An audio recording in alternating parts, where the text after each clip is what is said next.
आदरणीय संजय जी, माननीय मुकेश जी और उपस्थित सभी भाई और बहनों, आप सब ने समस्याएं रखी है और समस्या है भी है। और इसलिए मैं ये मानता हूँ कि आज हमारे पास जो अभी संजय जी ने जिसका उल्लेख किया, ये वायरस भी नेचुरल वायरस नहीं है, ये आर्टिफिशियल वायरस है। और इसलिए पूरे विश्व को पता नहीं चला कि ये कैसे आया और इसके क्या परिणाम होंगे। न इसके लिए डिटेक्शन करने के लिए कोई सिस्टम ठीक से है, न इसके ऊपर कोई वैक्सीन निकला हुआ है। तो स्वाभाविक रूप से पूरा विश्व अब इसका सामना कर रहा है और ये संकट जो है ये अचानक आया हुआ है और इसलिए इस संकट से उभर कर बाहर आने के लिए कुछ समय लगेगा। और हम लोगों को भी ये प्रैक्टिस करनी पड़ेगी, एक आर्ट ऑफ लिविंग, कि कोरोना को रहते हुए ही हमको हमारा जीवन जीने की एक पद्धति को विकसित करना होगा और वो भी हमारे लिए बहुत महत्वपूर्ण है। मैं विशेष रूप से आपको कहूँगा कि हमारे देश में टोटल ग्रोथ में हमारा 29% कंट्रीब्यूशन जीडीपी ग्रोथ में एमएसएमई का है। अभी हमारे 48% एक्सपोर्ट जो है वो एमएसएमई के द्वारा होता है और अभी तक 11 करोड़ जॉब क्रिएट हुए हैं। और मैं मानता हूँ कि आज देश में सबसे ज़्यादा रोजगार निर्माण करने की ताकत एमएसएमई में है और इसलिए स्वाभाविक रूप से हम लोग यही चाहते हैं कि हमारा और इसमें कंट्रीब्यूशन बढ़े, एमएसएमई की संख्या बढ़े, हमारा एक्सपोर्ट बढ़े, हमारा इंपोर्ट कम हो और स्वाभाविक रूप से हमारे देश के लोगों को रोजगार निर्माण हो। और रोजगार निर्माण उसी समय होगा जब कैपिटल इन्वेस्टमेंट आएगी और कैपिटल इन्वेस्टमेंट एमएसएमई में जब ही आएगी जब वायबिलिटी होगी और वो ठीक से चलेगी तो रोजगार निर्माण होगा और रोजगार निर्माण होगा तो देश की गरीबी बेरोजगारी दूर होगी और इसलिए हमारे लिए बहुत महत्वपूर्ण है। सबसे इम्पोर्टेंट चीज़ है जो मुकेश जी आपने बातें रखी है, लगभग आपने रखी हुई सभी समस्या बहुत लेजिटिमेट और ज्यूनाइन है। मुझे पता है कि आपने जब वो कार्यक्रम हुआ था एमएसएमई का, उसमें भी आपने एक प्रेजेंटेशन किया था और आपके प्रैक्टिकल लेवल पर ये प्रॉब्लम बिल्कुल सही है और मैं चाहूँगा कि आप एक बार इसका डिटेल लेकर फिर से एक पॉइंट शीट मेरे पास मिला हुआ है, मैं पूरा हमारे राजगोपाल शर्मा जो मेरे प्राइवेट सेक्रेटरी और मिनिस्ट्री के लेवल पर हम लोग ज़रूर इन सब बातों का विचार करेंगे। सबसे इम्पोर्टेंट चीज़ यही है कि आज हमको लॉकडाउन जो है वो लॉकडाउन अभी धीरे धीरे आगे रहेगा नहीं रहेगा इसका निर्णय तो प्रधानमंत्री जी और भारत सरकार जाहिर करेगी, पर हमने बहुत सी बातों को लॉकडाउन रहते हुए भी ओपन करने की कोशिश की है। नेशनल हाईवे पूरे ओपन हुए, आज 75% तक ट्रैफिक नेशनल हाईवे पर आया है। दूसरी ओर हमने एक्सपोर्ट और इंपोर्ट हमारा चालू हो गया है, पोर्ट चालू हो गया है। तीसरी इम्पॉर्टेंट चीज़ है कि हमने काफ़ी उद्योगों को भी चालू किया है, रिटेलर्स को भी चालू किया है। कुछ रेलवे, हवाई वाहतूक और बस सर्विस और बड़े बड़े मॉल्स ये अभी चालू नहीं हुए हैं और मुझे लगता है कि धीरे धीरे हमको ये सब इकोनॉमी के चक्र को गतिशील बनाने के लिए हमको इन उद्योग व्यवसाय को धीरे धीरे कोरोना के बारे में जो गाइडिंग प्रिंसिपल है कि पहला ये है कि बाहर अगर निकलेंगे तो कहीं भी जाएंगे तो आवश्यक होगा कि हमने मास्क लगाना चाहिए, मैंडेटरी। दूसरी बात ऐसी है कि हम लोग घर में आते समय, बाहर जाते समय हर बार हम लोग सैनिटाइज़र का उपयोग करें। और तीसरी बात जो इम्पोर्टेंट है कि सोशल डिस्टेंस 2 व्यक्तियों के बीच में 1 मीटर से ज़्यादा हो और ये इन बातों को लेकर हम लोग अपने जीवन क्रम को और हमारे काम को हमको ऑर्गेनाइज करना पड़ेगा और उसके सिवा कोई उपाय तो मुझे दिखता नहीं। और इसलिए हमको इस परिस्थिति को हमने किस प्रकार से जीना है, हमारा लाइफ अप्रोच कैसा होगा, तो कोरोना के साथ जीने की लिविंग हमको समझनी होगी और सब लोगों ने इस पर विचार करना चाहिए। दूसरी इम्पॉर्टेंट चीज़ जो है कि मैं इसलिए इसको ब्लेसिंग इन डिस्गाइज मानता हूँ कि आपको पता है कि ये संकट केवल भारत पर नहीं है, पूरे विश्व में है और इसमें America, Germany, Japan, UK, Spain, Italy ये सभी देशों में बहुत भयंकर संकट है। और इसलिए मैं ये मानता हूँ कि ये संकट जो है ये पूरे विश्व पर है और हम भी उसके शिकार बने हुए हैं, और कभी ऐसी तुलना करना उचित नहीं होगा। पर उनकी तुलना में आज भी हम सेफ जोन में हैं, प्रॉब्लम फेस कर रहे हैं, अड़चने हैं, फिर भी जो अमेरिका में प्रॉब्लम हो रहे हैं, जो स्पेन में हुए, इटली में हुए, यूके में हुए, फ्रांस में हुए, उस तुलना में हम काफ़ी सेफर जोन में हैं। तो पहली बात तो यह है कि ये जो संकट है इसको ध्यान में लेते हुए स्वाभाविक रूप से मुझे कुछ लोगों ने पूछा कि भाई जापान ने अपने जीडीपी का 12% इसके लिए, कोरोना के लिए लड़ने के लिए रखा है, इतना एक्सपेंडिचर वो करेंगे। अमेरिका ने 2 ट्रिलियन की प्रोविज़न की है, तो आप भारत सरकार क्या करेगी? तो मैंने कहा आपका प्रश्न और अपेक्षा के बारे में मैं कोई आपत्ति नहीं उठाता, पर सवाल ये है कि इस समय अड़चन में कौन नहीं है। कुछ राज्य सरकारें ऐसी है कि उनको अगले महीने का तनख्वाह देने के लिए उनके पास पैसे की कमी है। कुछ भारत सरकार का रेवेन्यू ड्रॉप हो गया है। हमारी बैंक सिस्टम बहुत ही स्ट्रेस से जा रही है, बहुत चैलेंजिंग स्थिति में है। और हमारे एमएसएमई वो भी गंभीर संकट में, कैसे चलाना उनके लिए भी संकट है। मेजर इंडस्ट्री की भी हालत यही है। आप एविएशन से कहीं भी जाओ, लॉजिस्टिक तक, और रेस्टोरेंट से लेकर बड़े इंडस्ट्री तक, हर आदमी समस्या का सामना कर रहा है। और इसमें सबसे बड़े जो स्टेक होल्डर है हमारे लेबर है, वो माइग्रेंट लेबर की भी समस्या कितनी गंभीर है ये भी आप देख रहे हैं। तो मुझे लगता है कि हमारे सब स्टेक होल्डर्स इस समय अड़चन में हैं, और हमको सबको सर्वाइव होते हुए सबको साथ लेकर चलना होगा। वो अटल बिहारी वाजपेयी जी की एक कविता थी, कदम से कदम मिलाकर चलना होगा। तो मुझे लगता है वही भाव लेकर हमको चलना होगा और विश्वास रखना होगा कि हम होंगे कामयाब, हमारी जीत होगी। और इस विश्वास के साथ सबसे पहले आप, संजय जी भी है, आप भी है, मैं जब मीडिया के भी लोगों से मिलता हूँ तो मैं कहता हूँ कि एक पॉजिटिविटी आप ज़रूर तैयार करने की कोशिश करिए। पॉजिटिविटी और दूसरी बात आत्मविश्वास। आत्मविश्वास और अहंकार 2 शब्दों में अंतर है। इस समय निराशा, फ्रस्ट्रेशन, लोग बोलते हैं कि अब क्या करना, कुछ एक दो लोगों ने कहा ऐसा लगता है कि सुसाइड करना चाहिए, ऐसी हालत हो गई। तो ये सब भावना जो है, आखिर देखो संकट है, हमारे सामने समस्या है, पर निराश होकर रोकर थोड़ी काम चलेगा। हमारा इतिहास तो यही बताता है कि जब जब संकट आए, जब जब समस्याएं पैदा हुई और हमारे सामने गहरे संकट आए, हमने इतिहास में ये सिद्ध करके दिखाया कि हमने उसके ऊपर मात की और हम विजयी हुए हैं। तो सबसे पहले हमारे सबके मन में एक आत्मविश्वास के साथ पॉजिटिविटी निर्माण करना, ये आज समय की आवश्यकता है। और ये बात के लिए भी आप सबको और हम सबको प्रयास करने होंगे। मैं जापान के प्रधानमंत्री जी का जो स्टेटमेंट था कि जापान के जो लोगों की इन्वेस्टमेंट ये चाइना में है, थोड़ा एसी बंद कर लो, जापान में जो उनकी इन्वेस्टमेंट है और जो जापान के लोगों ने वहाँ इंडस्ट्री खोली हुई है, वो चाइना में जो खोली हुई है, वो अगर चाइना, आउट ऑफ चाइना अगर आना चाहते हैं तो जापान की सरकार ने उनके लिए बड़ा पैकेज जाहिर किया है। अब मुझे बताइए कि चाइना एक सुपर इकोनॉमिक पावर बनी है और इस समय चाइना अगर नहीं तो कहाँ जाना, तो स्किल्ड मैन पावर हमारे देश में है, यंग मैन पावर है, स्किल्ड है, इंजीनियरिंग मैन पावर है, लॉ एंड ऑर्डर की सिचुएशन अच्छी है।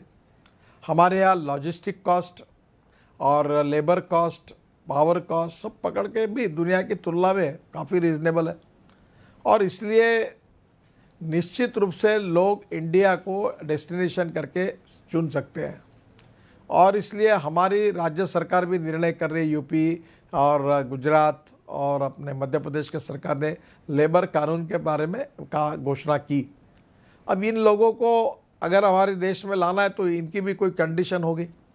और आज सबसे बड़ी समस्या हमारे पास है रोजगार निर्माण करना, गरीबी दूर करना, इकोनॉमी के व्हील को गतिशील करना।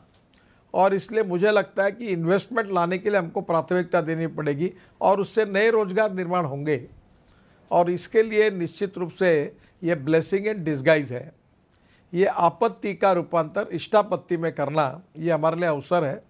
और मैं बहुत बार ये कहता हूँ कि there are some people who convert problems into opportunities and there are some people who convert opportunities into the problem. तो मुझे लगता है कि हम पॉजिटिव एटीट्यूड के साथ, आत्मविश्वास के साथ इस संकट का, आपत्ति का रूपांतर हम इष्टापत्ति में करें, अवसरों में करें, और ये हमारे लिए सबसे बड़ी टास्क है। और इसके लिए स्वाभाविक रूप से हमारे यहाँ चांस मिला है कि क्या हम हमारे एमएसएमई में क्या टेक्नोलॉजी का अपग्रेडेशन कर सकते हैं। क्या देखो, अब मैं मानता हूँ कि इसके साथ टेक्नोलॉजी का अपग्रेडेशन करने के साथ हमारा एक्सपोर्ट बढ़ेगा, हमारी प्रॉफिटेबिलिटी बढ़ेगी, क्वालिटी ऑफ प्रोडक्ट इंप्रूव होगी। दूसरी बात, हम लोग इस समय फॉरेन इन्वेस्टमेंट कैपिटल अपने यहाँ ला सकते हैं क्या, तो इसकी भी कोशिश की जा सकती है और ये अवसर हमारे सामने है। देखो, innovation, entrepreneurship, science, technology, research and skilled और एक्सपीरियंसेस, इसको हम नॉलेज कहते हैं, और conversion of knowledge into wealth and conversion of waste into wealth, ये दो बातें मेरे बहुत पसंदीदा विषय है। मैं लोगों को बोलता हूँ कि इन दोनों का उपयोग करके हमको आगे जाना है, और इसलिए मैं मानता हूँ कि ये निश्चित रूप से हमारे आत्मविश्वास के साथ इस आपत्ति का रूपांतर इष्टापत्ति में करके, आत्मविश्वास के साथ और पूरी तरह निगेटिविटी को छोड़कर पॉजिटिविटी को अपनाकर हमको समस्याओं को सामने झेल कर और उस पर मात करके आगे जाना है। ये सबसे इम्पोर्टेंट चीज़ है। दो बातें मैं कहूँगा क्योंकि संजय जी बैठे हैं। हमें जो देश में सोशली, इकोनॉमिकली, एजुकेशनली और इकोनॉमिकली मीन्स इंडस्ट्रियल भी जो बैकवर्ड एरिया है, उनको फिर से एक बार उसको किस प्रकार से पुनरुज्जीवित करके गतिशील बना सकते हैं, इसके लिए सोचना पड़ेगा। देखिए, हमारे देश में इंडस्ट्री का कंजेशन हुआ है। जो आता वो नोएडा में जाता, जो आता वो गुड़गांव में जाता, फिर जो आता मुंबई जाता, बेंगलोर जाता, चेन्नई जाता, हैदराबाद जाता, कलकत्ता जाता, कानपुर जाता। We need decentralisation of industry.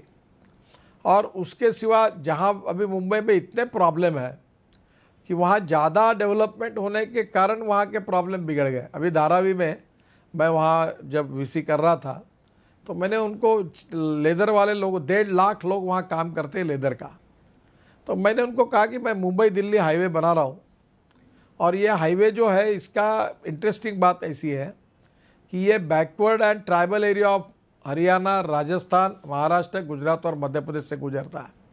तो लैंड एक्विजिशन की कीमत जो है, अगर हम लोग मुंबई, अहमदाबाद, दिल्ली इस रूट के आजू बाजू जाते हैं तो कॉस्ट तो 2 करोड़ 3 करोड़ रुपए तक जाती है। पर हमने यहाँ से पूरा ट्राइबल और बैकवर्ड एरिया से जाने से मुंबई और दिल्ली के बीच का डिस्टेंस 220 किलोमीटर कम हुआ। ये 1 लाख करोड़ का हमारा प्रोजेक्ट है और इसमें हमने 16,000 करोड़ लैंड एक्विजिशन पर बचा है। केवल पैसे नहीं बचा है, तो लैंड कॉस्ट काफ़ी कम है। और अभी तो हमने 62 में से 60 में से 32 पैकेजेस में काम भी शुरू कर दिया, लैंड एक्विजिशन भी पूरा किया। मैंने एक बार पीयूष जी को कहा कि बुलेट ट्रेन का मामला आपका लैंड एक्विजिशन में फंसा है, तो आप एक काम करो, अहमदाबाद मुंबई करने के बजाय मुंबई से दिल्ली करो और मैं आपको पूरी लैंड तुरंत देता हूँ, मेरे पास तैयार है। तो लैंड तैयार है। अब इस रोड के बाजू में हम लॉजिस्टिक पार्क और रोड साइड एमिनिटीज़ तो बना ही रहे हैं, पर अब हमने नई परमिशन, हम उसके लिए काम कर रहे हैं कि हम लोग रोड साइड इंडस्ट्रियल क्लस्टर्स बनाएंगे। लेदर का क्लस्टर होगा, प्लास्टिक का क्लस्टर होगा, केमिकल का क्लस्टर होगा, और उसमें सभी प्रकार के डिज़ाइनिंग से लेकर बड़ी जो एंसिलरी के लिए जो आवश्यक बड़ी इंडस्ट्री सब वहाँ होगी, और एक ही जगह वो प्रोडक्ट बनेगा क्लस्टर में। अगर लेदर वालों को मैंने कहा कि ये ठाणे जिले में आदिवासी विभाग है, वहाँ नो इंडस्ट्री है, कुछ तालुके ऐसे कि एक भी इंडस्ट्री नहीं है, मुंबई से नज़दीक है, क्यों नहीं ये रोड के आजू बाजू में आप कोई जगह को देखकर महाराष्ट्र सरकार इनिशिएटिव ले, और ये 1.5 लाख लोग जो धारावी में फंसे हैं उनको सबको अच्छी हाउसिंग अकोमोडेशन मिलेगी, रहने के लिए अच्छे घर मिलेंगे, इंडस्ट्री आएगी, रोजगार मिलेगा, और वहाँ से डिज़ाइनिंग का सेंटर होगा, प्रोसेसिंग का होगा, कॉमन ईटीपी होगा, एयरपोर्ट कनेक्टिविटी होगी, रेलवे कनेक्टिविटी होगी, और उसके साथ पोर्ट की कनेक्टिविटी होगी। और मुझे लगता है एक स्मार्ट सिटी और स्मार्ट विलेज जैसे हम नए शहर बनाए जो ग्रामीण इलाके में हो। तो मैंने ये ऑफ़र बहुत लोगों को दी है, और इसलिए मेरा आपसे अनुरोध है कि इस बार इसमें डिसेंट्रलाइजेशन ऑफ इंडस्ट्री और कुछ शहरों को डिकंजेस्ट कैसे करना, इसको सोचना होगा। और इसलिए इंफ्रास्ट्रक्चर के डेवलपमेंट के लिए water, power, transport and communication, ये 4 बहुत इंपॉर्टेंट चीज़ें होती है। और इसमें शिपिंग हो, रेलवे हो, पोर्ट हो, पावर हो, बाद में एविएशन हो, रोड सेक्टर हो, इंफ्रास्ट्रक्चर में हमको पब्लिक प्राइवेट इन्वेस्टमेंट को बड़े प्रमाण पे लाना होगा और मार्केट की लिक्विडिटी को बढ़ाना होगा। अभी जैसे मैं पिछले 5 साल में 17 लाख करोड़ के काम अवार्ड कर चुका हूँ। सबसे इंटरेस्टिंग केस है कि हमारे इसमें पोर्ट और शिपिंग में 12 मेजर प्रोजेक्ट, हमारे मेजर पोर्ट है। हमारा बजट 800 करोड़ रुपए का केवल था। हमने 16 लाख करोड़ का सागरमाला का एक प्रोजेक्ट लिया और उसमें 6.5 लाख करोड़ के काम हमने लगभग ऑर्डर भी कर दिए। तो ये लोग पूछेंगे कि 600 करोड़ का बजट था, ये 6.5 लाख करोड़ के काम कैसे हुए? तो पोर्ट के फाइनेंशियल स्ट्रेंथ पर हमने पीपीपी मोड में, अलग अलग मोड पर इन्वेस्टमेंट लाई और जिसका परिणाम ये हुआ कि आज हमारे पोर्ट 7,000 करोड़ के प्रॉफिट में है, अच्छे चल रहे, इफिशिएंसी बढ़ी है, वर्ल्ड स्टैंडर्ड तक पहुंच गए हैं। तो मुझे लगता है कि इन्वेस्टमेंट के भी इनोवेटिव मॉडल्स हैं। अब हमने रोड सेक्टर में भी बहुत उस समय काम किया था, तो 17 लाख करोड़ में रोड सेक्टर में, शिपिंग पोर्ट्स में, बाद में इनलैंड वाटर में, आप गंगा का काम आपने देखा होगा, वाराणसी से हल्दिया तक लगभग पूरा हुआ। अब गाज़ीपुर और वाराणसी में हम लोग मल्टी मॉडल हब बना रहे हैं। और इतना ही नहीं तो साहिबगंज का भी अभी उद्घाटन हो गया और उधर हल्दिया का भी लगभग काम पूरा हुआ। बाकी 40 छोटे रिवर पोर्ट बन रहे हैं। अब गंगा पर ही पर्यटन के लिए, वाटर ट्रांसपोर्ट के लिए, गुड्स ट्रांसपोर्ट के लिए कितनी बड़ी अवसर है। संजय जी बैठे हैं, उनका तो उत्तर प्रदेश प्रभाव क्षेत्र है। मैं उनको रिक्वेस्ट करता हूं कि केवल गंगा के कारण कौन सी इकोनॉमी डेवलप हो सकती है। आप देखिए, आज हम लोग पानी पर उतरने वाले हवाई जहाज ला सकते हैं, 70 to 80 nautical mile per hour के स्पीड की एयरबोट ला सकते हैं, क्रूज टूरिज्म शुरू कर सकते हैं, फिशिंग कर सकते हैं। इतना ही नहीं तो रोड से जाने के लिए अगर 10 रुपये लगते हैं और रेलवे से जाने के लिए 6 रुपये लगते हैं, तो पानी से जाने के लिए केवल 1 रुपया लगता है। और अभी शिप को भी हम LNG पर ट्रांसफ़र करेंगे तो 50 पैसे आएंगे। तो मुझे बताओ, अभी 285 लाख टन इस साल कम से कम गुड्स इसमें ट्रांसपोर्ट होंगे। कितनी लॉजिस्टिक कॉस्ट बचेगी? उत्तर प्रदेश का आलू हो, उत्तर प्रदेश का आम हो, अब तो आप बांग्लादेश तक वहाँ गंगा से भेज सकते हैं। हल्दिया के बाद बंगाल की खाड़ी है, बंगाल की खाड़ी से ब्रह्मपुत्रा तक जा सकते हैं और ब्रह्मपुत्रा से म्यांमार तक, बांग्लादेश तक जा सकते हैं। तो क्यों नहीं हमारे एक्सपोर्ट, वाराणसी में हैंडलूम है, हैंडीक्राफ्ट है, हमारा सेरीकल्चर है। तो ये सब बातों को डेवलप करके लॉजिस्टिक कॉस्ट को कम कर, चीनी है, चीनी को हम बेच सकते हैं। तो मैं ये मानता हूँ कि ये बांग्लादेश के लिए चीनी की बहुत आवश्यकता है। नेपाल तक उधर जा सकता है, इधर हम लोग आसाम, नॉर्थ ईस्ट तक बेच सकते हैं। अपॉर्चुनिटी है, पर अपॉर्चुनिटी के फ़ायदा लेने के लिए अप्रोप्रिएट लीडरशिप, एंटरप्रेन्योर्स चाहिए जो इस परिस्थिति का फ़ायदा ले सकते हैं। अभी आपको बताता हूँ, आप विशेष रूप से उत्तर प्रदेश की स्थिति है। अभी हमारे यहाँ शुगर मिल है। आज हमारी समस्या ये हुई कि हम लोग 2 साल हमको पर्याप्त है, इतनी शुगर हमारे पास तैयार होकर पड़ी है। बहुत हालत ख़राब है शुगर मिलों की। 3 साल तक हमारे पास अनाज के भंडार भरे हुए, गेहूँ और चावल के, हमें नहीं भी कुछ एक दाना भी नहीं हुआ तो भी कोई फ़र्क नहीं पड़ेगा, इतने पड़े हुए हैं, रखने के लिए जगह नहीं है, अनाज सड़ रहा है। और हम लोग 90,000 करोड़ का ऑयल, एडिबल ऑयल इंपोर्ट कर रहे हैं। हमारे पास क्यों नहीं हम लोग अच्छे सीड को लाकर, अब GM सीड हमारे अमेरिका में 1 एकड़ में 30 क्विंटल सोयाबीन होता है और हमारे यहाँ 4.5 क्विंटल होता है। हमारे यहाँ सरसों है, भुईमूग है, जवस है, तिल है, सूर्यफूल है। अब उसके ऊपर अच्छा सीड लेकर और ज़मीन का उपयोग करके हम क्रॉप पैटर्न अगर बदलेंगे तो इकोनॉमी बदल जाएगी। अभी हम लोग, अभी आपने जो सैनिटाइज़र की बात की, मैं भी यहाँ विदर्भ में उत्तर प्रदेश की तुलना में तो हालत बहुत ख़राब है, पर यहाँ के किसानों के विकास के लिए हम लोग 3 चीनी मिलें चलाते हैं। बहुत कठिनाइयाँ थी।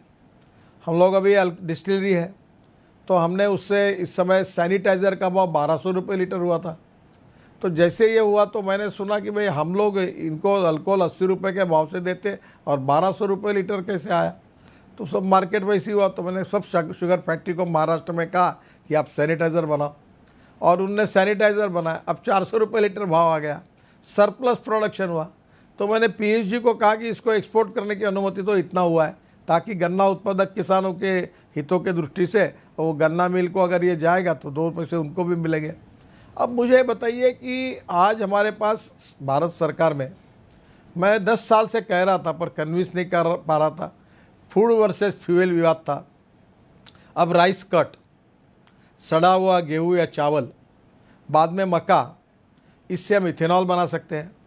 अभी भी आप 7 लाख करोड़ का हमारा इंपोर्ट है। और आज उत्तर प्रदेश में शुगर में, जैसे आप जानते होंगे कि 4% मोलाइसिस निकलता है, उसको BAB मोलाइसिस का हमने परमिशन दी, उससे इथेनॉल BAB करो मोलाइसिस को, ताकि शुगर मोलाइसिस में जाए, ताकि इथेनॉल बनाओ। फिर शुगर के जूस से इथेनॉल बनाओ, फिर मक्के से बनाओ, राइस कट से बनाओ, गेहूँ से बनाओ, ज्वारी से बनाओ। अब सरप्लस है हमारे पास। ये फूड वर्सेस फ्यूल का झगड़ा नहीं, यही 3 साल ये ब्यूरोक्रेसी और लोगों ने झगड़ा लगाया। मैं कहता था, लोग बोलते थे ये फूड कम हो जाएगा और ये ठीक नहीं है। आज पंजाब हरियाणा में आज हम जितना चावल और मक्के पे डाइवर्ट कर सकते हैं, गेहूँ पे जा रहे हैं तो उसके लिए भी मक्का लगा सकते हैं। और राइस कट जो है और जो फूड कारपोरेशन में पड़ा हुआ सड़ा हुआ गोदाम में अनाज है, उससे हम इथेनॉल बना सकते हैं, सैनिटाइज़र बना सकते हैं। तो हमको डाइवर्सिफिकेशन करना होगा। और केवल उत्तर प्रदेश में आपने देखा होगा कि हमने इथेनॉल पर चलने वाली बस लाई, कार में कनाडा और अमेरिका और ब्राज़ील में फ्लेक्स इंजन है।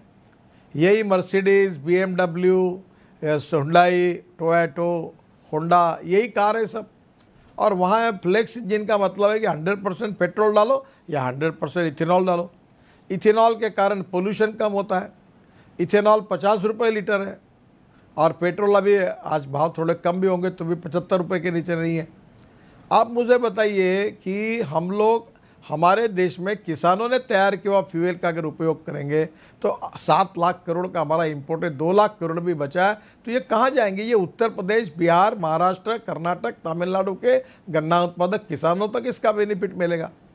तो हमें अब ये हमने अभी तय किया है कि हम एग्रो MSME करेंगे। अब एग्रो MSME एक नई कल्पना है। फिशिंग MSME देखो, अगर हमारे यहाँ 7,500 किलोमीटर का समुद्र किनारा है, हम नदियों में जलमार्ग बना रहे हैं, अब गंगा का हो गया, और हम अगर फिशिंग ठीक प्रकार से करते हैं तो आपके यहाँ मुझे लगता है उनको केवट कहते हैं, तो कितना बड़ा फिशिंग का उत्पादन बढ़ सकता है। अभी हमारी जो बोट है समुद्र में वो केवल 7-8 नॉटिकल माइल तक जाती है मैक्सिमम। अभी हमने ट्रॉलर बनाया कोचिन शिपयार्ड में, और वो ट्रॉलर जो है वो 100 किलोमीटर तक जा सकता है, उसमें बर्फ़ का कारखाना है, स्टोरेज है, सब कुछ है। तो हमारा फिशिंग का उत्पादन हम 5 गुना 6 गुना बढ़ा सकते हैं, एक्सपोर्ट कर सकते हैं, प्रोसेसिंग इंडस्ट्री आ सकती है, उसका पैकेजिंग की इंडस्ट्री आ सकती है। तो केवल 5 लाख करोड़ की ब्लू इकोनॉमी बन सकती है। अभी हनी, जो हमारे यहाँ सब प्रकार के इसमें हनी होता है, और उससे हमारा क्रॉप 20% प्रोडक्शन एग्रीकल्चर का बढ़ता है। अब हमने हनी के ऊपर 10 गुना प्रोडक्शन बढ़ाने का तय किया। हनी एक्सपोर्ट हो सकता है, हाई एटीट्यूड का हनी 7,000 रुपये किलो है। और अभी हमारे यहाँ वर्धा में विनोबा भावे जी के मार्गदर्शन में उस समय एक गोरस पाक पर के बिस्किट बनता है, गाय का घी, गाय का दूध और हनी, इतना सुंदर बिस्किट है। अब मैंने मदर डेयरी के पीछे लगा, उनको बीच में उन्होंने संतरे की बर्फ़ी बनाई, प्योर, बहुत सुंदर बनी है। अब वो दिल्ली में भी उसका, नागपुर में संतरा भी है, और हमारे यहाँ मदर डेयरी भी आई तो दूध भी था। तो हमने बहुत पहली बार उन्हें, तो वो कद्दू की इसेंस डालते थे, अब नेचुरल ऑरेंज जूस की बर्फ़ी बनाई है, बहुत डिमांड है, आउट ऑफ मार्केट हो गई। अब ये हनी का बिस्किट अगर हम तैयार करेंगे, जो विनोबा जी ने वर्धा में किया था गोरस पाक का, तो ये बिस्किट में हम लोग कितना बड़ा गाय का दूध लगेगा, घी लगेगा, हनी लगेगा। अब इसको हम लोग एक्सपोर्ट कर सकते हैं। तो पहली बात, नए नए innovation, entrepreneurship, science, technology, research, skilled and experiences, ये जो नॉलेज है इसका उपयोग करके हमको टेक्नोलॉजी का अपग्रेडेशन करना और फॉरेन कैपिटल को लाने का अवसर लाना होगा। और संजय जी को मैं बहुत बार कहता हूँ कि उत्तर प्रदेश के विकास की एक ब्लूप्रिंट 25 साल की आप तो उत्तर प्रदेश में आपका पेपर है, आप ओपिनियन मेकर है, आप अगर तय करें कि उत्तर प्रदेश के विकास की दिशा क्या होगी, और वो दिशा देने के लिए अगर उत्तर प्रदेश बिहार बदल जाएगा जी, क्यों मजदूर आएंगे मुंबई काम करने के लिए? कोई खुशी से नहीं आता। अगर उत्तर प्रदेश में एंटरप्रेन्योर जो लोग हैं वो अगर मुंबई जैसी डेवलपमेंट उत्तर प्रदेश में करना शुरू कर देंगे तो उत्तर प्रदेश का, बिहार का कोई मजदूर मुंबई नहीं आएगा। उसके गांव में, जिले में और राज्य में रोजगार नहीं था, इसलिए मजबूरी के कारण वो आया है। तो मुझे लगता है कि ये एग्रो एमएसएमई, फिर इसके बाद में फॉरेस्ट बेस्ड एमएसएमई, क्योंकि हमारे फॉरेस्ट में बाम्बू है। अब कितना बड़ा, अब सब अखबार वाले जो बैठे हैं इनका सबका अखबार की न्यूज़ प्रिंट फॉरेन से आ रही है। हम 40,000 करोड़ की न्यूज़ प्रिंट इंपोर्ट कर रहे हैं, 60,000 करोड़ का लकड़ी हम इंपोर्ट कर रहे हैं, और हमारे देश में पल्प करीब 35-40 हज़ार का करोड़ का वो भी इंपोर्ट कर रहे हैं। क्या हमारे किसान बाम्बू नहीं लगा सकते? 1 एकड़ में 200 टन बाम्बू होता है, और गन्ना जैसे पेपर मिल को देते थे वैसे बाम्बू पहुंचा कर देंगे। कुछ लकड़ी सालई जैसी है, सुबाबुल जैसी है, वो पेपर बनता है, वो लकड़ी तैयार करेंगे। और कोई अच्छा, by using biotechnology increase production of biomass, और बाय यूजिंग बायोमास इसका उपयोग करके हम ये कर सकते हैं। अभी पेपर बना सकते हैं। अभी बनारस में ये जो हमारा सिल्क है उसके लिए हम लोग इंपोर्ट कर रहे हैं चाइना से। बीच में आइसक्रीम के चमचे और अगरबत्ती के लिए इंपोर्ट हो रहा था, मैंने ड्यूटी बढ़ाई, बहुत नाराज हुए वो। तो मैंने हमारे उन लोगों को पूछा क्या चमचे भी हिंदुस्तान में नहीं बन सकते? क्या चमचों की भी कमी है इस देश में? तो चमचे गांव-गांव में, जिले-जिले में है। तो मैंने कहा ये नहीं, ये यही होंगे। तो अभी अब उन्होंने शुरू कर दिया है काम। तो मुझे लगता है कि अभी ये जो पीपीई किट, अभी हमारे यहाँ नागपुर में एक ऑरेंज क्लस्टर करके एक एमएसएमई की यूनिट है, वो पीटर इंग्लैंड करके एक ब्रांड के कपड़े या शर्ट बनाते हैं। मैंने उनके वहाँ 1500 लोग काम करते हैं, 15-20 हमारा क्लस्टर है। मैंने कहा ये पीपी किट बनाओ, उन्होंने बनाई और 550 रुपये में दे रहे हैं। हमने अभी 1.5 करोड़ किट, पीपी किट हवाई जहाज से चाइना से लाई। हमारे देश में क्षमता है, हमारे देश में हम रोजगार दे सकते हैं। अब वो किट अवेलेबल हो गई पूरी जगह पर, ऐसे अनेक लोगों ने बनाई। सैनिटाइज़र बनाए, अभी वेंटिलेटर हमारे यहाँ कम थे, उसके लिए लोग आगे, टैलेंटेड लोग हैं हमारे पास, वो बन गए। तो इस बार हम ग्रामीण, कृषि और वनवासी क्षेत्र में 115 एस्पिरेंट डिस्ट्रिक्ट में, और जो विशेष रूप से सोशली, इकोनॉमिकली, एजुकेशनली बैकवर्ड है, वहाँ उद्योग कैसे ले जा सकते हैं। और जैसे मुकेश जी आपने कहा कि वहाँ जाने में जो दिक्कतें हैं, उसकी पॉलिसी के बारे में अभी हमने agro MSME, forest based MSME, fishing MSME, ये अलग अलग प्रकार की बातों का एक नीति बनानी पड़ेगी। और मैंने डिपार्टमेंट को ऑलरेडी बोला है, जैसे भी लॉकडाउन होगा हम इसको तुरंत खोल देंगे ताकि इसमें रेट टैपिज्म में ना फंसे। और मैं ये मानता हूँ कि हमें आगे जाना है, हमें सुपर इकोनॉमिक पावर बनने की संभावना है, क्षमता है। और मैं ये भी मानता हूँ कि हमारे प्रधानमंत्री जी ने कहा है कि हमारे देश की 5 ट्रिलियन की इकोनॉमी बने और 100 लाख करोड़ का इंफ्रास्ट्रक्चर बने। अब मैंने जैसे 100 लाख करोड़ के इंफ्रास्ट्रक्चर के प्रधानमंत्री जी ने सपना दिया, तो मैंने तुरंत हमारे मिनिस्ट्री को कहा कि 2 साल में हम 15 लाख करोड़ के रोड अवार्ड करें कंस्ट्रक्शन के लिए। और इसके लिए हम फॉरेन फंड लाए, इंश्योरेंस फंड लाए, पेंशन फंड लाए। और निश्चित रूप से मेरा विश्वास है कि फंड की कमी नहीं, हम लाएंगे और देखते देखते ये करेंगे। लाखों 22 तो ग्रीन हाईवे बना रहे हैं हम लोग, कितने बड़े प्रमाण पर। अभी बद्रीनाथ, केदारनाथ, गंगोत्री, यमुनोत्री का 12,000 करोड़ का हाईवे हम लगभग 6-7 महीने में पूरा करेंगे। और वो टनल से लेकर नया रोड बन रहा है देहरादून से। और इतना ही नहीं, तो मैं अभी आपको अच्छी खबर दूंगा कि हमारे बीआरओ को हमने काम दिया था पिथौरागढ़ उत्तराखंड से मानस सरोवर जाने का, वो भी रोड अभी पूरा खोदाई हो गई, उसकी रोड का काम शुरू है। -6 डिग्री पर हमारे शूर जवानों ने वहाँ काम किया। MiG-26 हेलीकॉप्टर से वहाँ ड्रिलिंग मशीन लेके गए और पूरा हिमालय खोद के हुए लेकर रोड बनाया। तो डायरेक्ट अब उत्तराखंड से हमारे भारत की नेपाल की बॉर्डर के बीच में से, हमारी बॉर्डर से मानस सरोवर तक पहुंच जाएंगे। केवल 15 किलोमीटर चाइना का रोड यूज़ करना पड़ेगा, तब तक हमारा रोड होगा, टूरिज्म बढ़ेगा। अभी उत्तराखंड में अगर ये मानस सरोवर खुल जाएगा, बद्रीनाथ, केदारनाथ, गंगोत्री, यमुनोत्री साल भर ऑल सीजन रोड बन जाएगा। और उसके साथ ओली में, वो दाहोद से अच्छे है ओली, वो चीफ मिनिस्टर के पीछे मैं लगा हूँ। वहाँ अगर हम लोग इतना बर्फ़ है तो नया डावस से भी अच्छी सिटी बना सकते हैं। इसमें वहाँ अलग अलग प्रकार के एडवेंचर स्पोर्ट्स है और आइस पर स्केटिंग करके जो वो आएंगे, वर्ल्ड के लोग वहाँ आएंगे। और टूरिज़्म ऐसा है कि जहाँ 49% जो इन्वेस्टमेंट आती है वो एम्प्लॉयमेंट पोटेंशियल खड़ी करती है। अब बद्रीनाथ केदारनाथ में साल भर लोग जाएंगे, मानव सरोवर का रास्ता खुल जाएगा तो रेस्टोरेंट बनेंगे, होटल्स बनेंगे, नया रोजगार निर्माण होगा। तो मेरा सुझाव ये है कि इन सब बातों में ज़रूर अड़चने हैं, कुछ समस्या भी है। सरकार के लेवल पर बैंकों के तरफ से हम सबको कैसे मदद मिले ये भी प्रश्न है, और इसके लिए हमको सबको मिलकर प्रयास करना पड़ेगा। अभी मार्च तक हमने 6 लाख एमएसएमई को रिस्ट्रक्चर किया था, बाद में मुदत बढ़ाई और अब ये मुदत और 31 दिसंबर तक 25 लाख एमएसएमई रिस्ट्रक्चर होगी। वर्किंग कैपिटल 20% बढ़ा कर दिया है। ये जो इनकम टैक्स और विशेष रूप से जीएसटी है 5 लाख तक, इसका रिफंड जो है तुरंत करने के बारे में आदेश दिए। ये भी तुरंत होने के लिए कोशिश की जा सकती है। जीएसटी के बारे में आपने कहा वो समस्या ठीक है कि बिल रेज करना, भले पैसे मिला तो पैसा तो मिलता है नहीं, उत्तर यही होता है। एमएसएमई को पेमेंट नहीं मिल रहे, उसके लिए भी कुछ उपाय योजना कर। इस समय कोई कड़ी भूमिका लेने में थोड़ी अड़चन है, परिस्थिति ऐसी है, पर हम लोग वे आउट निकाल रहे हैं। उसके ऊपर भी गंभीरता से सोच रहे हैं कि समाधान पोर्टल के अलावा और क्या करके एमएसएमई का पेमेंट कैसे मिल सकता है। Government, state government undertaking, major industry में जितने मेरे ये वीडियो कॉन्फ्रेंस हुए, मैंने सबको कहा कि आप कुछ भी करिए, छोटे लोगों के पेमेंट जल्दी दीजिए। तो मुझे लगता है कि अब स्मार्ट विलेज, स्मार्ट शहर के बजाय स्मार्ट विलेज बना सकते हैं, उसमें इकोनॉमिक वायबिलिटी है। रियल इस्टेट वाले मर चुके हैं, पर अगर affordable low cost housing without compromise with quality करेंगे तो होगा। तो मैंने कहा ये ईएमआई भर नहीं सकते तो 20 साल के लिए हाउसिंग लोन कैसे किया तो होगा क्या।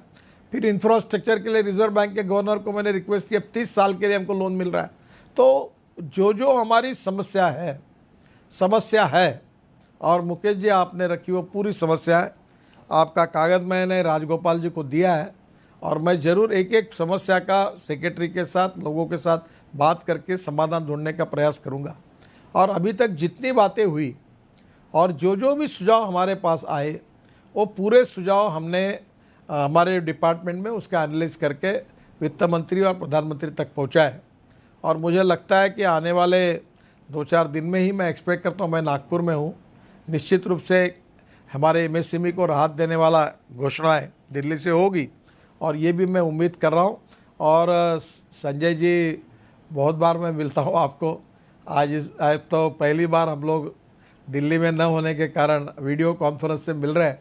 मुझे भी पता चला कि टेक्नोलॉजी क्या होती है, मैं भी अनभिज्ञ था। आपको बताऊं, मैं आज आपको जो बात कर रहा हूं तो कल तक मेरी संख्या 5 करोड़ लोगों के ऊपर गई, उसका डाटा आता है, इतना बड़ा आया है कि मेरे हर कार्यक्रम में मैं सबको बात करता हूं, उनको धीरज देने का काम करता हूं, हिम्मत देता हूं, पॉजिटिविटी बढ़ाने की बात करता हूं।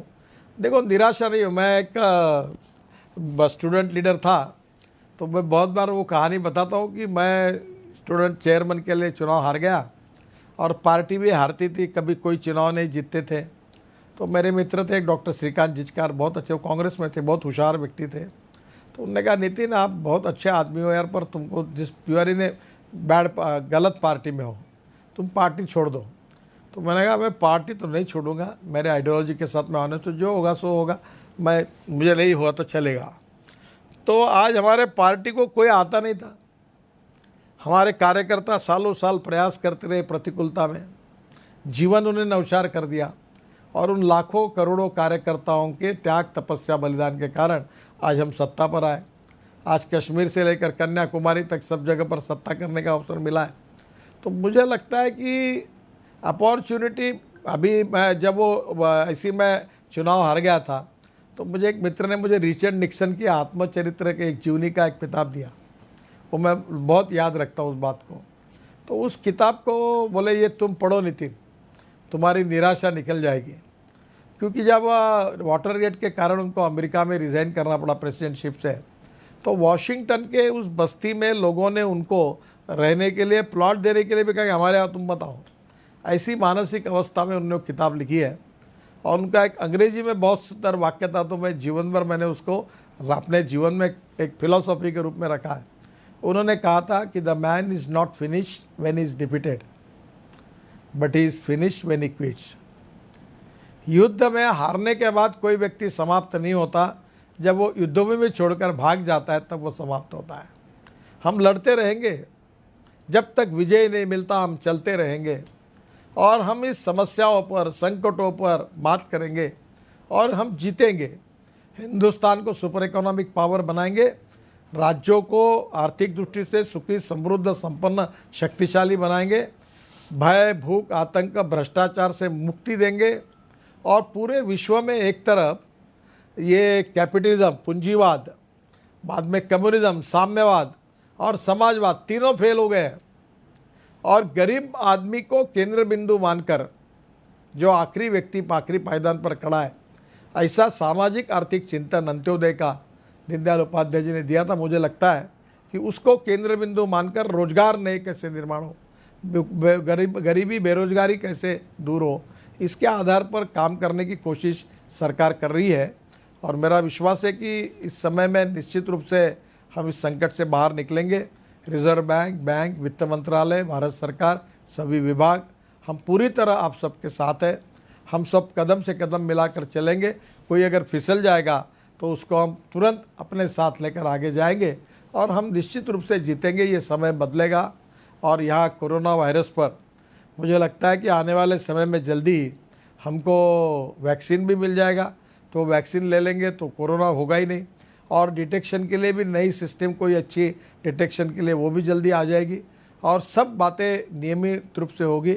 ये समय ट्रांजिट पीरियड है, प्रॉब्लम कॉम्प्लेक्स प्रॉब्लम है, अचानक आया हुआ संकट है। हम इस पर मात करेंगे और आगे जाएंगे, निश्चित रूप से धीरे धीरे सभी बातों को रेगुलराइज करेंगे। तो मैं एमएसएमई के हमारे भाइयों को इतना ही कहूँगा कि हिम्मत नहीं हारना है, निराश नहीं होना है, हमको आगे जाना है और हम जीतेंगे, और इस समस्या पर मात करेंगे। भारत सरकार पूरी ताकत के साथ जहाँ जहाँ हो कर सकते हैं आपकी मदद करेगा, यही विश्वास मैं आपको देता हूँ। और फिर से एक बार आपने दी हुई अच्छी बातें, आपने मुकेश जी बहुत सी अच्छी बातें रखी, और मैंने सब बातों के नोट्स भी निकाल दिए हैं, और मेरे पास आपके सब आ गया है। अब ज़रा राजगोपाल को भी एक बार दिल्ली भेज दो, मैं भी यहाँ से ईमेल कर दूंगा, और मैं तुरंत इसके ऊपर लॉकडाउन होने के बाद आप ज़रूर मेरे पास आइए। मैं एक एक पॉइंट पर सरकार में क्या क्या हो सकता है इसका आपको हाँ या ना में जवाब देकर ज़रूर इसके ऊपर हम लोग काम करेंगे। और बहुत सी बातें और राज्य सरकार भी कर रही है, भारत सरकार का भी घोषणा 2-4 दिन में होगी, और विश्वास के साथ हम इस वॉर में जीतेंगे। और इसमें आप सब लोग जब प्रेरणा देंगे तो मुझे लगता है कि निश्चित रूप से सब लोगों को उत्साह भी आएगा। तो मैं आपको बहुत बहुत धन्यवाद देता हूँ आपको कि आपने ये सब लोगों तक पहुँचाने के लिए अवसर मुझे दिया, और थोड़ा मुझे आज जो घटना हुई उसके कारण देरी हुई, इसलिए आपको तकलीफ हुई, उसके लिए क्षमा मांगता हूँ। बहुत बहुत धन्यवाद। संजय जी नमस्कार, धन्यवाद सर, बहुत बहुत धन्यवाद। और ये मैं बस यही कह सकता हूँ कि ये कमिटमेंट जो है सर बहुत कम देखने को मिलता है, कि एक आपके साथ ऐसी घटना हुई फिर भी आपने कहा कि नहीं, मैंने किसी को समय दिया है, क्योंकि यहाँ पर सर 1200 से ज़्यादा लोग रजिस्टर्ड थे, आपको सुनना चाह रहे थे। और तो ये आपका जो आशावादी सोच है और जो आपने हमें गाइडेंस दी है सर कि ये एग्रो एमएसएमई होनी चाहिए या फॉरेस्ट बेस्ड एमएसएमई होनी चाहिए, मैं समझता हूँ कि हम भी पूरी तरह से उसके लिए तैयार होंगे। बस आपसे बस ये मदद चाहिए कि वहाँ पर जो रेड टेपिज्म होता है, यानी नक्शा कौन पास करेगा, फायर का कौन देगा, उसके लिए कुछ आप हमारी थोड़ी मदद करवाइए। मैं तो बस ये कह सकता हूँ सर, आपकी बात सुनकर, आशावादी बात सुनकर, कि जो चुनौतियां दी हैं तुझको वक्त ने रावण बनाकर, हर दशानन को हरा दे कर्म को लक्ष्मण बनाकर, है सफर मुश्किल तो क्या है, मंजिलों पर रख नजर तू, कुछ कदम पर है सफलता, अपने दिल को दे खबर तू। तो मैं ऐसे समझता हूँ कि सर देर सबेर, जैसे आपने कहा, और blessing एक कविता कही है, वो कवि भी उत्तर प्रदेश के ही थे, कोशिश करने वालों की कभी हार नहीं होती। तो ये जो है कि निश्चित रूप से जीतेंगे। तो बिल्कुल आप ठीक कह रहे हैं सर। मैं भी ऐसे समझता हूँ कि थोड़ा देर जरूर हो सकती है, लेकिन ये दिक्कत नहीं होगी, क्योंकि कौन कहता है छलनी में पानी रुक नहीं सकता। बर्फ बनने तक हौसला बनाए रखिए। थोड़ा समय लगेगा, लेकिन मैं समझता हूँ कि ये हम ज़रूर इससे पार हो जाएँगे। सर, आपकी परमिशन से बस कुछ 2-4 क्वेश्चन्स मैं लेना चाहूँगा सर। हाँ, ले ले एक तो ये है कि जो गवर्नमेंट पैकेज की हम बात कर रहे हैं सर, तो हम इसमें सर क्या आपने कहा कि 2-3 दिन में आने वाला है, तो क्या हमें कुछ ऐसा कुछ हमें सर आप बता सकते हैं कि हम क्या उम्मीद कर सकते हैं? क्या जो हमारा जो सैलरी वेजेज़ जो है जिसके लिए शायद काफ़ी जो लोग परेशान हैं एमएसएमई या इलेक्ट्रिसिटी बिल है, उसके लिए भी कुछ हमें उम्मीद हम कुछ कर सकते हैं क्या सर इस जो पैकेज में? ये सभी समस्या आपके जो आपने बताई है उसका अध्ययन करके हमने वित्त मंत्री के पास, प्रधानमंत्री के पास अपनी बात को रखा है। निर्णय करने का अधिकार उनका है, वहाँ बात चल रही है। ये कब आएगा ये तो मैं बता नहीं सकता, और हमने क्या रिकमेंड किया है इसकी चर्चा करना ठीक नहीं होगा क्योंकि वो कॉन्फिडेंशियल है। पर निश्चित रूप से मैं एक्सपेक्ट करता हूँ कि प्रधानमंत्री जी इसके बारे में उचित घोषणा करेंगे और कुछ होगा, ऐसा मुझे लगता है। की जो समस्या है या जो हमने कहा क्या इस बारे में सर कुछ हम जल्दी कुछ मदद की उम्मीद कर सकते हैं? क्योंकि आपकी तो जो देखो, आप डिलेड पेमेंट के लिए तो हमारे मिनिस्ट्री के लेवल पर समाधान पोर्टल में करीब 36 या 40 हज़ार करोड़ के मामले निपटे हैं। मैं अभी डिलेड पेमेंट के लिए कोई मैकेनिज़्म तैयार करके और उसके लिए कोई रोलिंग कैपिटल भी मिल सकता है क्या, और उसकी गारंटी हम दें और ऐसा करके कुछ वे आउट निकल सकता है क्या, अलग अलग ऑप्शन पर हम अध्ययन कर रहे हैं, वो भी कोशिश करेंगे। एक और जैसे आपने कहा कि रिजर्व बैंक से और फाइनेंस मिनिस्ट्री से आप बात कर रहे हैं। मैं ऐसे समझता हूँ कि हर बैंक की लोन पॉलिसी है और लोन पॉलिसी के हिसाब से शायद कोई भी एमएसएमई अब एडिशनल फंडिंग ले नहीं पाएगी, क्योंकि क्या होगा सर, बैंक पूछेगा कि भाई पिछले साल की टर्नओवर थी 10 करोड़ यानी 10 कोई भी, इस साल टर्नओवर 1 करोड़ रह गई या 2 करोड़ रह गई, प्रॉफिट भी कम हो गया, तो बैंक कहेंगे कि भाई हम नहीं दे सकते, या दे सकते हैं तो नायक कमेटी के हिसाब से 20% दे सकते हैं। तो सर अगर ये आरबीआई से आप कुछ ऐसी बात की जाए कि एक पॉलिसी एक बिल्कुल अलग बने, नायक कमेटी 20% उसको या डेटर्स 270 दिन कर लें। मुझे मालूम है टर्म लोन का नहीं, पर ये जो आपका वर्किंग कैपिटल है उसमें आरबीआई ने सभी बैंकों को वर्किंग कैपिटल बढ़ाकर देने के बारे में उन्होंने सूचना आदेश दिया हुआ है। स्टेट बैंक में भी हमारे यहाँ नागपुर में आए थे सब लोग, फिर उनको प्रॉब्लम था कि हमारी स्टैंप रजिस्ट्री मिनिस्ट्री जो विभाग था वो बंद था और वो डॉक्यूमेंटेशन नहीं हो पा रहा था। फिर मैंने महाराष्ट्र के चीफ सेक्रेटरी को कहा, उन्होंने कहा कि हम कंपाउंडिंग नहीं करेंगे। उन्होंने एक सर्कुलर निकाला और स्टेट बैंक ने हमारे यहाँ फिर सबका 20% वर्किंग कैपिटल बढ़ा कर दिया है। बाकी भी बैंकों का फॉलोअप हो रहा है, जहाँ भी नहीं हो रहा है तो आप हमारे पास भेजिए, हम हमारे लेवल पर फाइनेंस मिनिस्ट्री के साथ उसको कोऑर्डिनेट करेंगे, उसकी बातचीत करेंगे। अरे काफ़ी एमएसएमई की समस्या ये है कि जो बैंक गारंटी जो होती है सर, जो टेंडर्स में आप गवर्नमेंट के में भी कर सकते हैं ये, जो गवर्नमेंट टेंडर निकलते हैं उसमें बैंक गारंटी लेते हैं, फिर साथ में उसमें बैंक गारंटी का बैंक जो होता है वो मार्जिन मनी लेता है।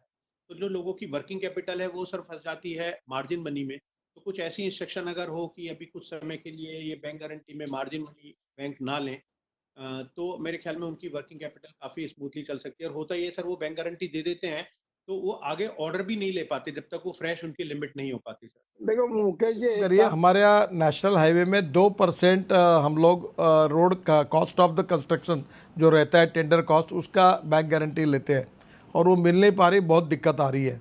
तो हमने ये था कि प्रोजेक्ट का इंश्योरेंस कर ले, तो ये जो इस प्रकार के टेंडर भरते हैं तो उसको इंश्योरेंस करके भरना, तो उसका इंश्योर्ड करने में कुछ हो सकता है क्या, ऐसी कोई स्कीम आ सकती है क्या, अध्ययन करो। तो बैंक के बजाय हम एक उसका प्रीमियम भर देंगे कॉस्ट में और हमको खुद को हम इंश्योरेंस कर देंगे। वो इंश्योरेंस भरकर हमको कोई वो उसको देंगे कि भाई हमने आपको जो टेंडर भरना है अमाउंट का इतना इंश्योर किया, कुछ कम ज़्यादा होगा तो आपको ये मिलेगा पैसा। ऐसा करके कोई वे आउट निकल सकता है क्या? देखिए, मुझे लगता है कि रोड में हम लोग कोशिश कर रहे हैं और ये बैंक गारंटी के बारे में भी क्या सोल्यूशन है हम कुछ ज़रूर सोचेंगे। सर हमने जो ये एक बहुत बड़ी मदद होगी सर। एक हमने सर आपसे जैसे अभी रिक्वेस्ट की और आपको डॉक्यूमेंट भी भेजा अपने जो हमारे सजेशंस हैं। ये जो सर इंसॉल्वेंसी बैंकरप्सी कोड जिसको मैं कह रहा था सर कि बहुत एक मददगार साबित हो रहा था एमएसएमईज के डिलेड पेमेंट की रिकवरी में, क्योंकि जो प्रमोटर्स हैं अगर उनके पास कहीं से भी पैसा अरेंज हो सकता था वो देते थे इस डर से कि भैया नहीं तो हमारी ये जो डायरेक्टरशिप है वो सस्पेंड हो जाएगी। तो इसमें सर हमारी ज़रूर ये आपसे रिक्वेस्ट है इस बारे में सर, अगर आप सहमत हों, ये जो आईबीसी की जो लिमिट है वो एमएसएमईज के लिए कम से कम 1 लाख रुपए रखी जाए। अभी मैं बता नहीं पाऊँगा, मुझे इसका ठीक जानकारी नहीं है, पर अभी जैसे भी मैं भी 4-5 दिन में दिल्ली आने वाला हूँ, तो अगर आप दिल्ली रहेंगे तो एक बार अधिकारियों के सामने बैठ के बात करके इस पर देखेंगे क्या हो सकता है। और सर एक हमारा ये है सर कि जो अवेयरनेस के बारे में जो भी है सर, क्योंकि जो जितनी भी स्कीम है एमएसएमई की, ऐसा नहीं है सर, स्कीम काफ़ी सारी हैं, बट बहुत से लोगों को आप ये मुकेश जी, अभी आपके सब प्रॉब्लम आज जितने रखे आपने वो राजगोपाल जी को भेज दीजिए। और आपको प्रॉब्लम के सबके मैं जवाब इसलिए नहीं दे सकता कि मुझे भी उसका कुछ बातों की जानकारी नहीं है। तो आप एक बार दिल्ली आइए और मैं सबको बुलाकर आपको 1 to 1 कर दूंगा। अगर दिल्ली में आप भी है फ़िलहाल, तो मैं तुरंत राजगोपाल शर्मा को बोलकर आपकी और सेक्रेटरी की वीडियो कॉन्फ्रेंस या वहाँ जाके मीटिंग भी करने के बारे में बोल दूंगा। और वो जो उनमें जो हमको करना पड़ेगा तो मैं उसके आदेश दूंगा और वे आउट निकालेंगे। आपने बताए हुए बहुत सी बातें लेजिटिमेट और जुराइन है और ये प्रॉब्लम एमएसएमई फेस कर रही है, और आपने निकाले हुए मुद्दे जो है बहुत महत्वपूर्ण है और मैं उसके बारे में पॉजिटिव हूँ। पर आज ही मैं उसके जवाब नहीं दे पाऊँगा क्योंकि मुझे भी उसके लिए फीडबैक लेना पड़ेगा। तो आप ज़रूर आइए, उसमें ज़रूर करेंगे, इतना मैं आपको कहूँगा। बाकी और एक दूसरी भी विषय है, अगर आप इसको अनुमति देंगे तो मैं उन लोगों के साथ भी 1 घंटे का देरी हुई है तो उनके साथ बात कर लूँगा। 5 मिनट और लेंगे सर, बस ये आपका आश्वासन सर हमारे लिए मैं समझता हूँ कि काफ़ी है जो आपने आश्वासन दिया, और हम पूरा नोट आपके साथ देके आपके साथ फिर बैठकर, जैसे मैंने पहले भी कहा सर कि मैं समझता हूँ कि खाली एमएसएमई की समस्या नहीं, समस्या सबकी है, और कलेक्टिव अप्रोच से ही शायद हम इससे बाहर निकल सकते हैं। और सर जैसे मैंने आपको बताया था कि हम ये एमएसएमई हेल्पलाइन यूट्यूब चैनल के थ्रू 170 से ज़्यादा एक अध्ययन करिए कि ये एमएसएमई का अगर रेटिंग कर देते हम लोग, जैसे चाइना में 3 मिनट में लोन मिलता था कि उसका जीएसटी का समझो टर्नओवर कितना है, बैंक का टर्नओवर कितना है, इनकम टैक्स कितना दिया हुआ है, पैरामीटर्स है। वैसे एमएसएमई ने आज तक उस एमएसएमई ने सप्लाई में सबके साथ काम किया है क्या? क्वालिटी और इसमें कोई प्रॉब्लम नहीं आया क्या? डिस्प्यूट नहीं हुए क्या? फिर ऐसा कुछ उसका रेटिंग करके, जिनको रेटिंग है उनको बैंक गारंटी देने की ज़रूरत नहीं। ऐसा कोई फार्मूला निकाला जा सकता है क्या? मैं ऑफेंड कह रहा हूँ, मुझे एग्जैक्टली पता नहीं है, पर ऐसा कुछ हो सकता है क्या? थोड़ा देखकर मुझे बताइए। तो मैं बहुत बार रेटिंग की बात कर रहा हूँ, इसके कारण भी कुछ सुविधाएं आपको मिल सकती है।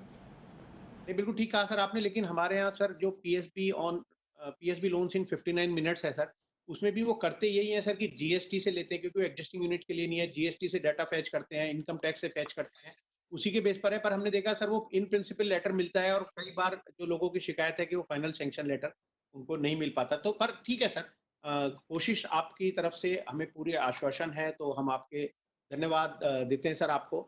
और मैं खास तौर से सर आपका बहुत आभारी हूँ सर कि आप इतने व्यस्त समय में से, और ऐसा जब एक आपके साथ एक अनफोर्सीन एक प्रॉब्लम आ गई थी, तब भी आप बड़े आराम से कह सकते थे कि भाई कह दो आज मैं नहीं आ पाऊंगा, लेकिन आपने तब भी सर थोड़ा देर, तो सर वो कोई देर नहीं थी, we all were waiting for you.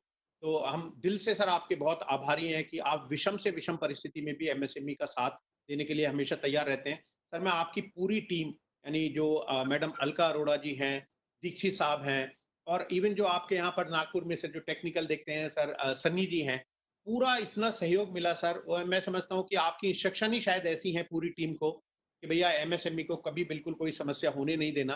तो हमें दिल से बहुत बहुत आभारी हूँ सर आपका, और खास तौर से सर मैं संजय गुप्ता जी का और दैनिक जागरण का भी दिल से आभार प्रकट करता हूँ, और संजय जी की भी पूरी टीम सर, उसमें मिस्टर जेटली हैं। संजय जी को कुछ कहना है क्या? पूछे आप प्लीज आप भाई साहब, आपने संजय जी एमएसएमई का प्रोत्साहन किया और इसके लिए एमएसएमई आभारी रहेगा आपका।